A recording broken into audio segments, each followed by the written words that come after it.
12월 11일 목요일입니다. 오늘은 사사기 12장 1절부터 마지막 15절까지 말씀입니다. 죽음의 장사되었더라. 죽음의 장사되었더라 라는 제목입니다. 오늘 본문은 크게 두 단락으로 이렇게 나눠집니다. 앞단락은 암몬과의 전쟁에서 승리하고 자기 딸을 번제로 드리고 그리고 이제 고향으로 돌아온 입다를 향해서 에브라임이 시비를 거는 장면이에요. 그래서 네가 왜 암몬과 싸우러 갈 때에 우리를 부르지 않았느냐 하고 에브라임이 시비를 걸어요. 그러자 입다가 부르지 않기는 뭘 안 불렀는데 니네가 안 왔잖아 하면서 이제 반박하죠. 그러니까 에브라임 사람들이 입다를 향해서 길르앗 사람들을 향해서 너희는 도망자라. 에브라임과 므낫세 사이에 있는 도망한 자라. 이런 비난을 쏟아부어요. 그러니까 거기에 열받아가지고 입다와 길르앗 사람들이 에브라임 사람들을 쳐서 죽입니다. 그러니까 에브라임 사람들이 다 놀라서 이제 걸음아 날 살려라. 요단 동편, 요단강을 건너서 요단 서편으로 다시 자기들 땅으로 도망을 치죠. 그러니까 입다와 길르앗 사람들이 얼른 먼저 가가지고 요단강 나루터를 딱 장악하고서 그 요단을 건너가는 사람들한테 말을 시켜보는 거예요. 그래서 쉿볼렛이라고 이렇게 말해봐라 그러는 거예요. 쉿볼렛이라고 말하라는 것은 뭐 특별한 의미가 있는 말은 아닌데 그냥 흐르는 강물 혹은 뭐 열매, 씨앗 뭐 이런 단어입니다. 흐르는 강물, 아마 나루터니까 흐르는 강물이 흐른다 이렇게 말해보라고 그런 것 같아요. 그런데 에브라임 사람들은 그 쉿볼렛 할 때 그 쉿 발음이 안 되는 거예요. 그냥 쉿볼렛 이렇게만 발음이 되는 거예요. 우리 경상도 사람이 쌀을 발음을 못하고 살 이렇게 발음한다고 그러잖아요. 그런 차이인 거예요. 그러니까 이 에브라임 사람들이 쉿볼렛 이렇게 해봐야 되는데 쉿볼렛 이렇게 발음을 하니까 길르앗 사람들이 요놈 에브라임 사람이구나 하고서는 그 자리에서 그들을 잡아 죽였는데 얼마를 죽였더라? 42,000명을 죽였더라. 어마어마한 살육이 일어난 거죠. 그렇게 에브라임 사람들을 죽이고 마지막 이제 있다가 6년 동안 사사로 있다가 자기 성읍 길르앗 성읍에서 죽었더라 이러고 한 단락이 끝납니다. 근데 그 뒤를 이어서 7절부터 8절부터 3명의 사사가 또 등장을 합니다. 그런데 그 3명의 사사는 별 얘기들이 없어요. 특별히 뭐 크게 이 사사들이 뭐 대단한 일을 뭐 이렇게 했다 이런 게 없어요. 그냥 별로 한 것도 없이 그냥 애들을 낳고 그리고 애들을 어떻게 결혼시키고 그리고 죽었더라 뭐 이런 내용밖에 없어요. 그래서 베들레헴 사람 입산과 그리고 그 다음에 등장하는 또 엘론과 그리고 또 힐렐의 아들 압돈 이 세 사람이 사사가 됐는데 특별한 행적은 기록되지 않고 그저 자식을 몇 명 낳았더라, 손주를 몇 명 낳았더라, 그가 뭐 나귀를 탔더라. 그러고서 이제 끝났다는 얘기죠. 죽었는데 그 땅에 장사되었더라. 이렇게 본문이 이제 마무리가 되죠. 도대체 이 이야기는 왜 기록이 되어 있고 사사기에서 무슨 얘기를 해주려고 그러는 것일까요? 여기는 굉장히 중요한, 영적으로 중요한 그런 의미가 있어요. 먼저 이 에브라임과 이 길르앗 사람 입다와 싸움이 일어나는데 그 싸움이 왜 일어나요? 에브라임 사람들이 암몬 사람을 입다가 무찌르고 승리를 했다는 그 소식을 듣고 다 요단강을 건너서 온 거예요. 그러면서 왜 우리를 이 전투에 부르지 않았느냐 하는 거예요. 한번 에브라임 또 그런 적이 있죠. 기드온하고 전쟁할 때 기드온이 이제 미디안 사람과 전쟁할 때 자기들을 안 불렀다고 그렇게 또 와가지고 따졌잖아요. 그때 기드온은 어떻게 했어요? 아유, 야, 니네가 마지막에 대미를 장식하지 않았느냐. 그러니까 니네는 내가 한 일보다 더 큰 일을 한 거야.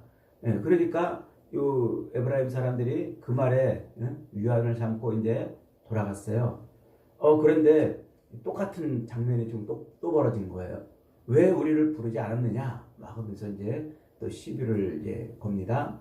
이렇게 시비를 거는 이 에브라임 사람들의 그 마음에는 무슨 마음이 있을까요? 자기들이 이스라엘의 중심 지파라는 그런 자부심이 있는 거예요. 그러면서 그 전쟁에서 승리한 공을 이따만 독차지하는 것을 못 견디는 거예요. 그 전쟁의 승리의 공을 자기들도 나눠 가졌어야 되는데 이 기드온처럼 그렇게 전쟁의 승리의 공을 자기들한테 좀 이렇게 나눠줘야 되는데 그걸 못한 거예요. 그러니까 이 사람들은 이제 그 내면에 뭐가 있다는 거예요. 지금 이 에브라임 지파는 내면에 뭐가 있다는 거예요. 타락한 이후에 인간의 심성이 새겨진 그 욕망과 욕심, 자기의 영광을 드러내고자 하는 그런 욕망과 욕심이 있다는 거예요. 그게 발동하고 그게 작동했다는 거죠. 이 에브라임 지파는 원래 요셉의 둘째 아들이잖아요. 그런데 야곱이 그를 축복할 때 오른손을 그의 머리에 얹고 왼손을 므낫세의 머리에 얹어가지고 얘가 장자의 에브라임이 장자의 지위를 얻어요. 그리고서는 이제 실제로 가나안 정복을 할 때에 이 에브라임 지파 중에 여호수아가 나옵니다. 그래서 그 가나안 정복을 이제 이루어가고 그리고 또 에브라임 지파가 그 가나안 땅의 가장 그 노른자위 땅 중심의 땅을 얻어요. 그런데다가 그 에브라임 지파의 땅인 실로 요단강을 건너자마자 그 실로라는 지역에 성막이 세워지지 않습니까? 그러니까 이런 여러 가지 것들을 종합해 보면 에브라임은 진짜 자기들이 이스라엘의 중심 지파라는 그런 의식을 가졌던 것 같아요. 그러니까 무슨 일이든지 끼어들어 가지고 왜 우리를 부르지 않았느냐 하면서 이제 끼어드는 거죠. 그러면서 그 전쟁에서 왜 우리의 체면을 세워주지 않고 그 전쟁의 공을 우리에게 왜 돌려주지 않고 너희만 독차지하느냐 이런 생각이 이제 든 겁니다. 그래서 그 에브라임의 그 교만이 곧 전쟁을 이제 일으키게 되는 거죠. 그러면서 이제 와서 따지니까 또 입다는 기드온처럼 그렇게 좀 정치적으로 돌려서 말하지 못하고서는 네가 불렀는데 안 왔잖냐 그러면서 승기를 돋고 왔어요. 그러니까 이 에브라임도 거기에 지지 않고 야 니네는 우리한테서 도망한 도망자 아니냐 이런 표현을 씁니다. 이 도망자라는 이 말은 옛날에 요단강을 건너기 직전에 이제 길르앗 지역을 먼저 정복을 하면서 그러면서 거기에 두 지파 반이 남잖아요. 그때 요 길르앗 사람들이 거기 남겨진 사람들이에요. 그렇게 남겨진 사람들을 항상 이 요단 서쪽 중심 지파는 저들을 떨거지로 이렇게 늘 바라봤던 것 같아요. 그런데다가 실제로 입다는 어떤 사람이에요? 실제로 입다는 자기 이스라엘의 그 본처에게서 난 자식들에 의해서 쫓겨난 사람이잖아요. 그러니까 그런 내면에 상처가 있는 거예요. 그런 상처를 건드린 거죠. 도망한 자, 쫓겨난 자 그런 말이라는 거예요. 그래서 그 에브라임은 그 자기의 혈통과 그리고 지리적 우월감을 근거로 해서 그 길르앗 사람들을 도망자요, 전쟁을 피해서 도망한 자요, 또 입다를 그렇게 쫓겨난 자라는 그런 비아냥을 하니까 입다가 거기서 폭발을 해버렸어요. 그래서 그 자리에서 이제 에브라임을 치고 말로 형용할 수 없는 참혹한 살육이 이제 벌어지는 거예요. 그리고 살육을 하는데 어떻게 합니까? 그 입으로 시볼렛이라고 발음해봐라.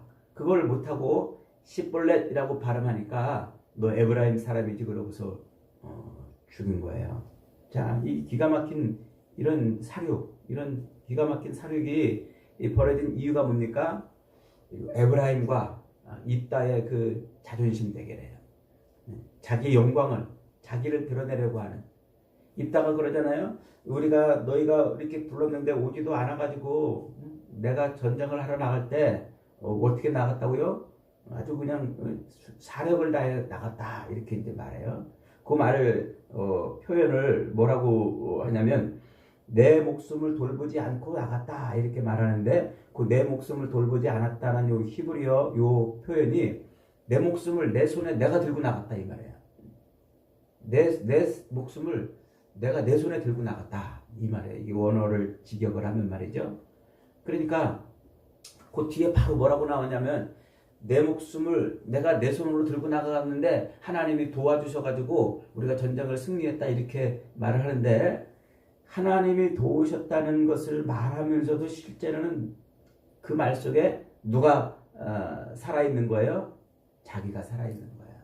사사기가 지금 집요하게 걸고 넘어지는 문제가 바로 자기가 살아있어서는 안 된다는 거 아닙니까? 하나님의 말씀이 자기를 통치하는 삶이 되어야 그게 기업의 삶인데 그 하나님의 말씀은 사라져버리고 자기가 자기를 높이고 자기 영광을 구하는 자기가 주인 되고 자기가 왕 되는 그 삶을 사는 것을 사사기가 집요하게 지금 물고 늘어지고 있잖아요. 지금 입다가 그렇다는 거예요. 역시 에브라임도 그렇지만 입다도 그렇고 둘이 결국은 그렇게 자기 영광을 구하고 자기 욕망과 자기 욕심을 채우려는 사람들은 어떻게 돼요? 저것을 죽여야 내가 사는 정글이 돼버리는 거죠. 그래서 결국은 그들은 그렇게 서로 죽이는데 그 죽이는 도구가 뭐예요? 도구가 입술의 고백으로 죽이는 거예요. 이스라엘 백성들은 그 가나안 땅에서 하나님이 우리의 유일하신 하나님이다. 이 고백으로 하나가 되는 존재들이잖아요. 하나님이 우리의 유일한 하나님이다. 하나님이 우리의 왕이시다. 이 고백으로 같은 입술의 고백을 늘어놓고 고백해야 사는 존재들인데 그 입술의 고백을 엉뚱하게 사용하는 거예요. 사륙의 도구로 쓰는 거죠. 응? 예를 들어 이제 이 길르앗 사람들이 에브라임 사람들한테 너 하나님 믿냐? 너 우리 이스라엘 지파가 맞냐? 너 이곳이 하나님의 언약의 땅인 것을 믿냐?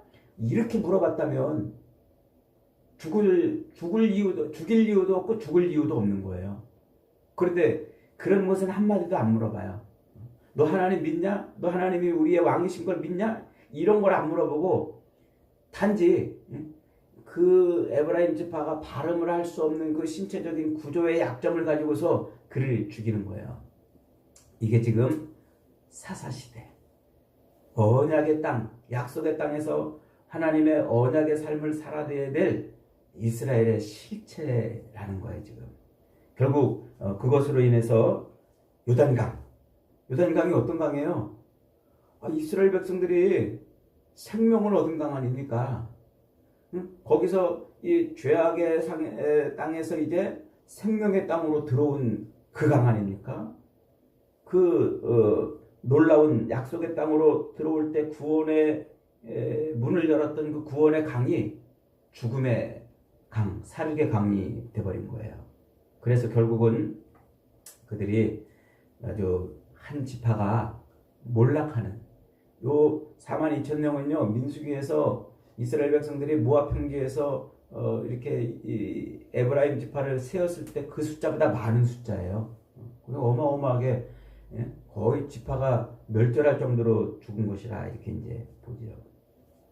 자, 그러면서 이제 7절은 이렇게 말해요. 입다가 이스라엘의 사사가 된 지 6년이라 길르앗 사람 입다가 죽음에 길르앗에 있는 그의 성읍에 장사되었더라 그래요.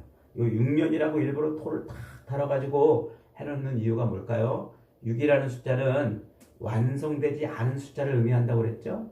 거짓의 숫자, 사람의 숫자라고 그랬죠. 7이 완성이에요. 안식에 들어가는 날이 7일이란 말이에요.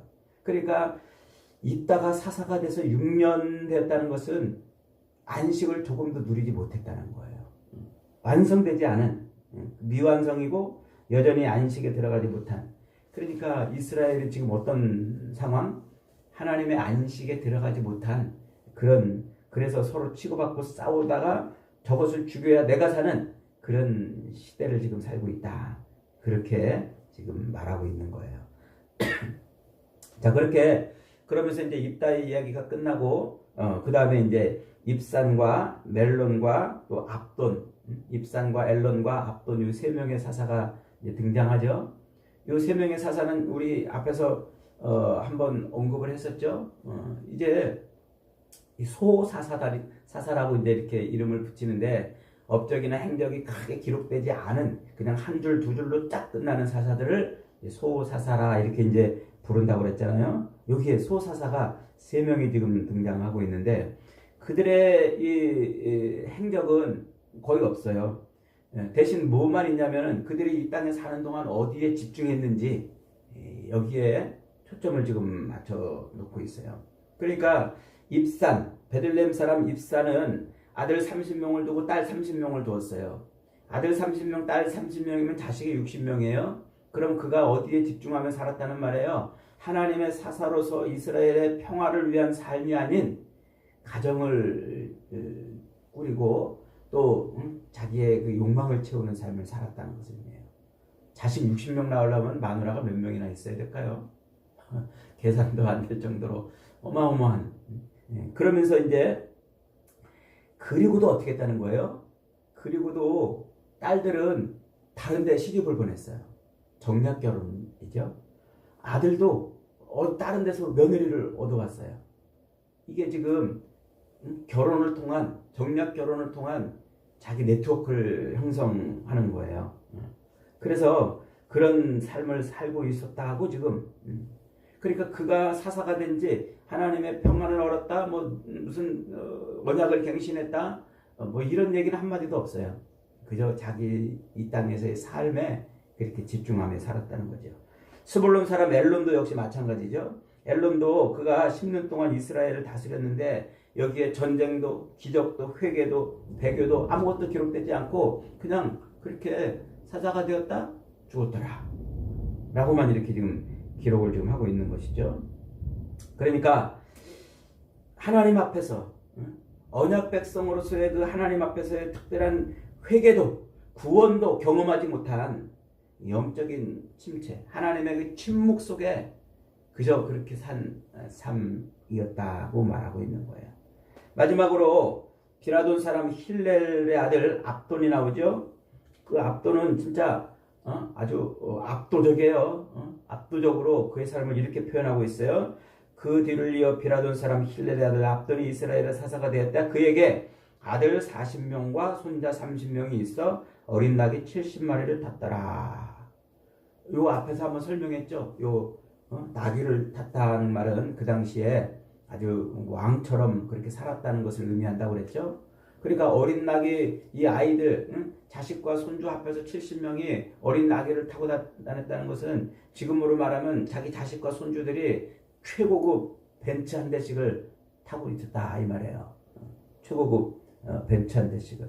그러니까 왕이 누려야 될 그 지위와 그 부를 누릴, 자기 자식들까지 손주들까지 누릴 정도로 그가 어마어마한 부를 누리고 있다는 것을 지금 말하고 있는 것이죠.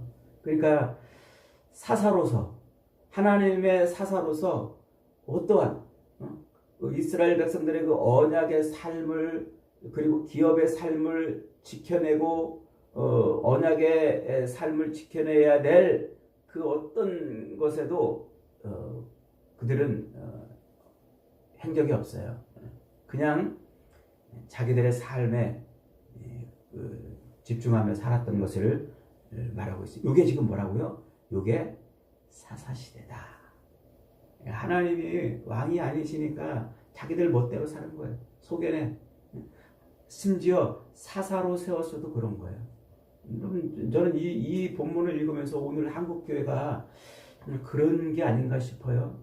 오늘 한국교회는 전부 이 땅에서 누리는 이 세상 것으로 그 사람의 가치를 평가하고 있어요. 그래서 교회가 얼마나 사이즈가 되고 성도들이 얼마나 크냐, 그 목사님이 어떤 차를 타고 다니고 사례비를 얼마 받느냐, 이게 그 사람을 평가하는 기준이 되어버렸어요. 그리고 그러면 그게 성공이라고 말을 하고 있는 거죠. 기가 막힌 거예요. 기가 막힌 거. 오늘 이 시대가 지금 하나님을 왕으로 섬기고, 그래서 언약 백성으로서의 삶을 사는데 집중하고 그런 삶을 살아내기 위한 치열한 싸움을 싸우기보다는 그저 이 땅에서 그렇게 평안하게, 하나님의 침묵의 시대인 거예요. 하나님의 침묵의 시대. 그래서 오늘 본문은 재미있게도 그 세 명의 사사들, 마지막을 그 입다의 마지막하고 똑같이 기록하고 있어요. 어떻게 기록하고 있습니까? 입산이 죽음의 베들레헴에 장사되었더라. 스불론 사람 엘론이 죽음에 스불론 땅 아엘론에 장사되었더라. 비라돈 사람 힐렐의 아들 압돈이 죽음에 에브라임 땅 아말렉 사람의 산지에 장사되었더라. 죽음에 장사되었더라. 다 죽은 거예요. 아무리 여기서 이 땅에서 부귀영화를 누려도요, 결국은 죽어요. 그리고 땅에 묻힐 수밖에 없는 것이죠. 특별히 비라돈 사람 압돈이 죽었는데 어디에 죽었다고요? 아말렉 사람의 산지에 묻혔다 그래요. 요건 더 기가 막힌 거죠.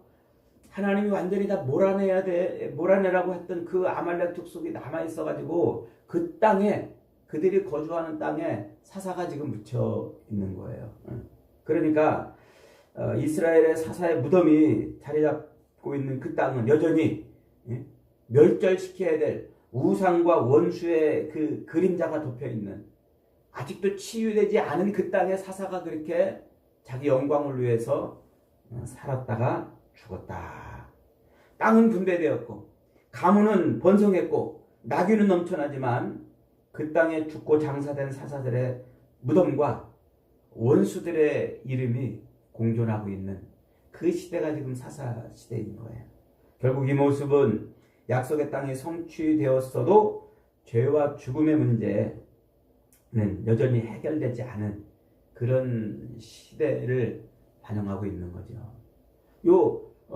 죽었다, 장사되었더라, 이 말에는 신학적으로 설명은 트럭으로 한 트럭 분량의 이야기를 꺼내야 되는데 뭐 오늘 다 할 수는 없고 간단하게 정리만 하면, 여기 창세기 5장에 이미 한번 다뤘었죠.